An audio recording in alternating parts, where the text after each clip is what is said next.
કડી શહેરના railway station પર ચાલી રહેલા નવીનીકરણના કામમાં ઊભી થયેલી સમસ્યાઓના નિરાકરણ માટે સાંસદોએ મુલાકાત લીધી છે। રેલવે વિભાગ દ્વારા મીટર ગેજ લાઇનને બ્રોડગેજમાં રૂપાંતરિત કરવાની કામગીરી ચાલી રહી છે।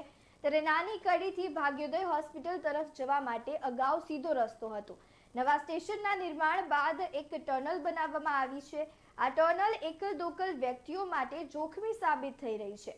વેપારીઓએ આ મુદ્દે અનેક વખત રજૂઆત કરી હતી। અગાઉ કડી સર્વ વિદ્યાલય મંડળના પૂર્વ ચેરમેન સ્વર્ગીય માણેકલાલ એમ પટેલની લડતના કારણે રેલવે વિભાગે જૂના સ્ટેશન પાસે પગદંડી અને નાની ફાટક બનાવી હતી। આ માર્ગનો ઉપયોગ નાના વાહનો અને વિદ્યાર્થીઓ કરતા હતા।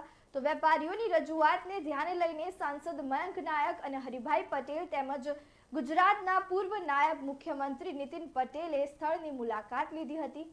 તેમણે રેલવે અધિકારીઓને સમસ્યાના નિરાકરણ માટે સૂચનાઓ આપી છે।